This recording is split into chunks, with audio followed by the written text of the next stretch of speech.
주님께서 우리를 너무 사랑하십니다. 우리의 마음을 아시고 오늘도 우리를 지켜주시고 인도하십니다. 그 주님을 온전히 바라보면서 오늘도 승리하는 삶을 사시기 바랍니다.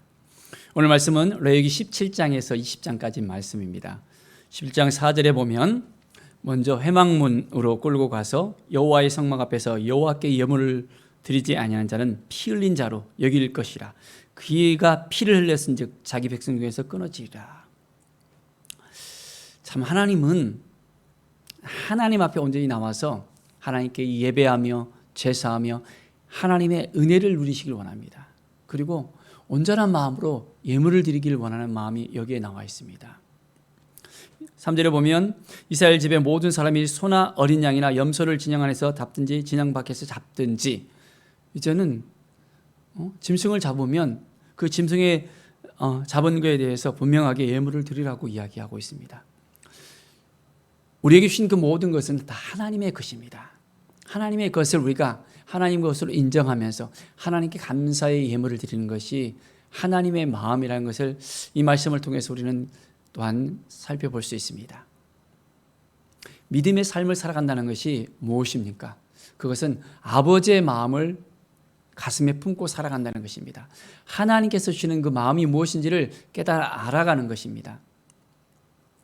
오늘도 우리의 삶 가운데 주님의 마음을 온전히 살펴서 우리 주님을 형케 하는, 아버지의 마음을 기쁘게 하는 하나님의 자녀로서 살아가는 삶을 사시기 바랍니다.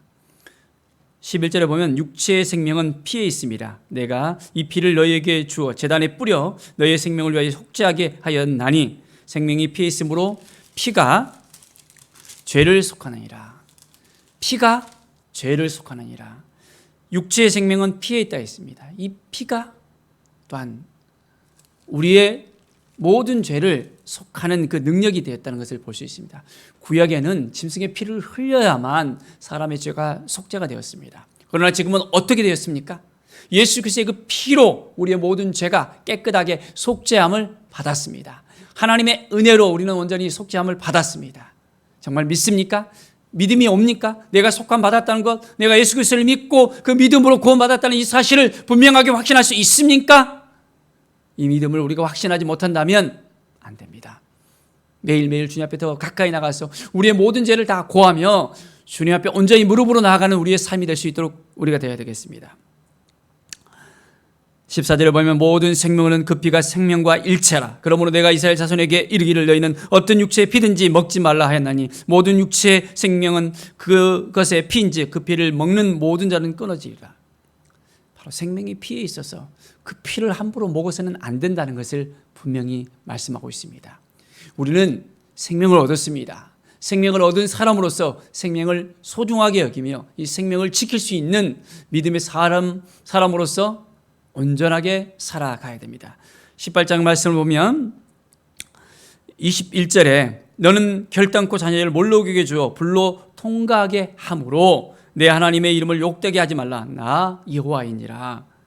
너는 여자와 동침한 같이 남자와 동침하지 말라. 이는 가정한 일이니라. 너는 짐승과 교합하여 자기를 더럽히지 말며 여자는 짐승 앞에 서서 그것과 교접하지 말라. 이는 문란한 일이니라.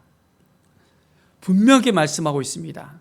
우상하게 온전하게 우리의 자녀를 주어서도 안 되고, 또한 함부로 여자와 동침해서도 안 되고, 또한 짐승과 교합해서도 안 된다는 것. 하나님이 주신 그 마음을 지키고 살아가는 것이 중요합니다.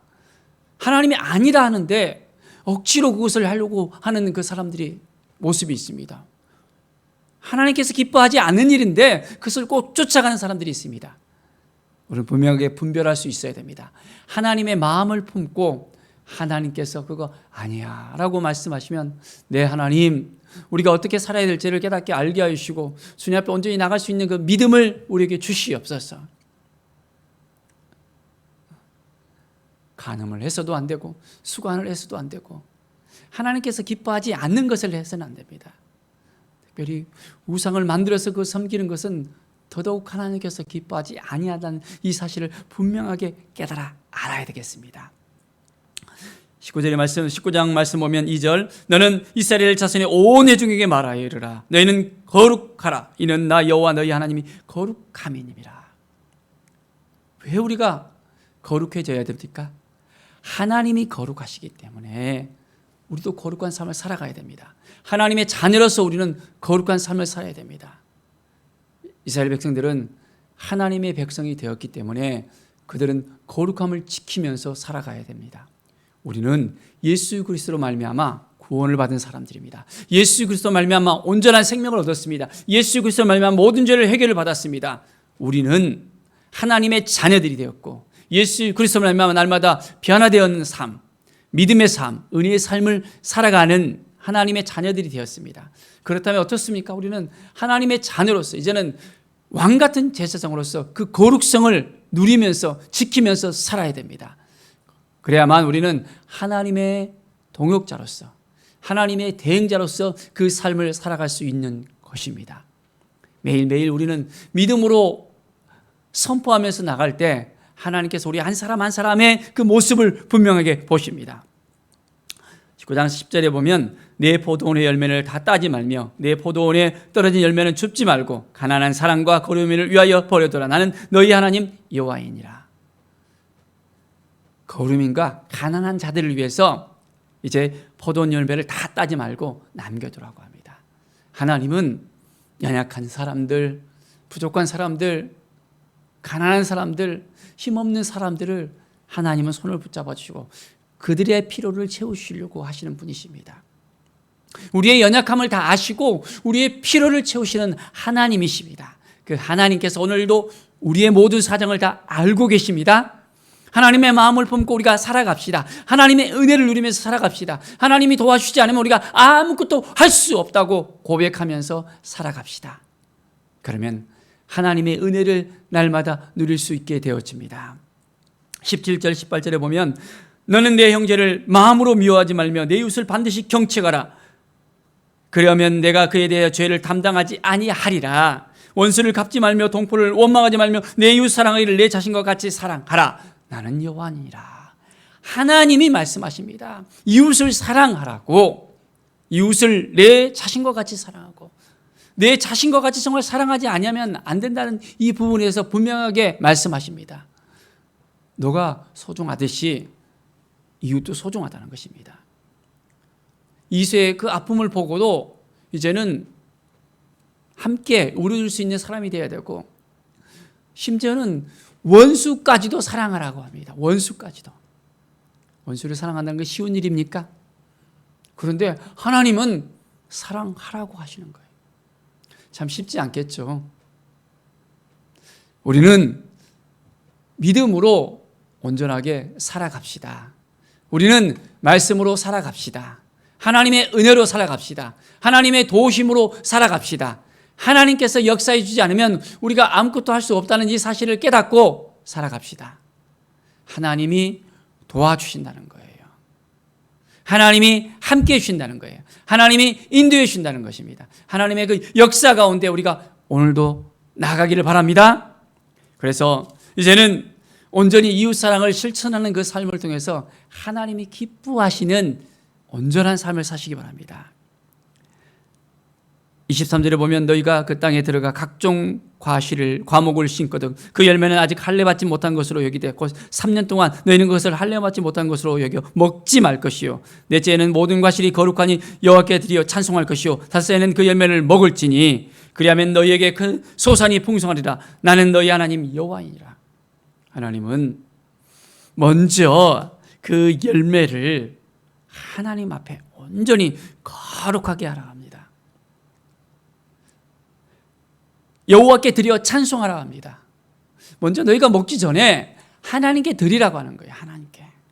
하나님께서 온전하게 그 모든 것을 흠양하시고 이제는 그 예배를 받으시고 그 제사를 받으시고 우리와 함께 하시고 우리에게 하늘의 복을 부어줄 것을 우리가 믿음의 눈으로 바라볼 수 있어야 됩니다.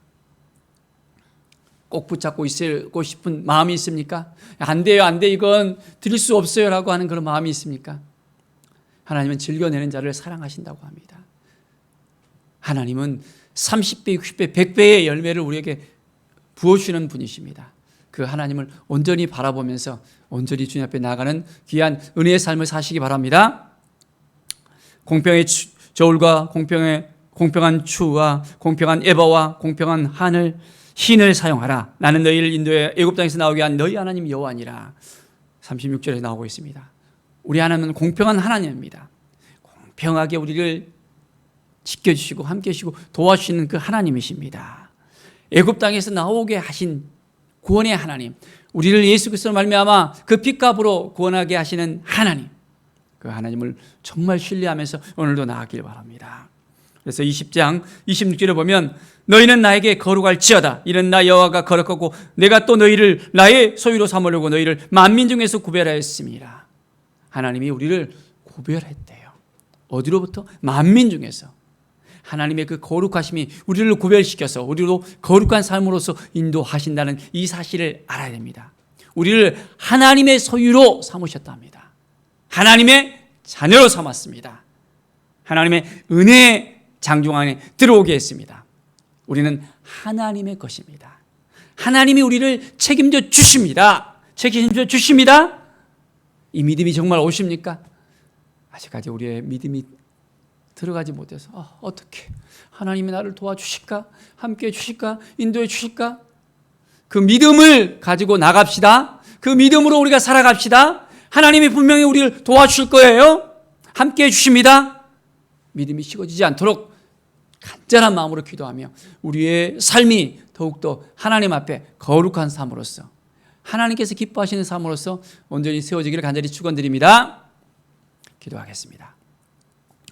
하나님 아버지 감사합니다. 참 부족하고 연약합니다. 하나님이 도와주시지 않으면 함께 해주시지 않으면 아무것도 할 수 없음을 주 앞에 고백합니다.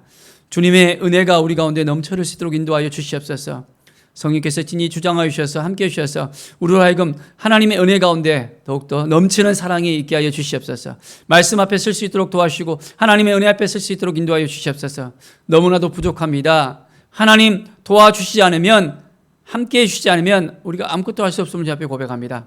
하나님 도우시는 하나님을 더욱더 깨달아 알게 하시고 하나님 앞에 더욱더 가까이 나갈 수 있도록 인도하여 주시옵소서. 성령의 기름 부음이 성령의 역사하심이 우리 가운데 가득가득 넘쳐 흐르게 하여 주시옵소서. 감사드립니다. 도와주시는 하나님, 우리를 구원하여 주시고 이제는 거룩한 삶으로 인도하시는 하나님을 찬양합니다. 감사드리며 예수 그리스도의 이름으로 기도드립니다. 아멘.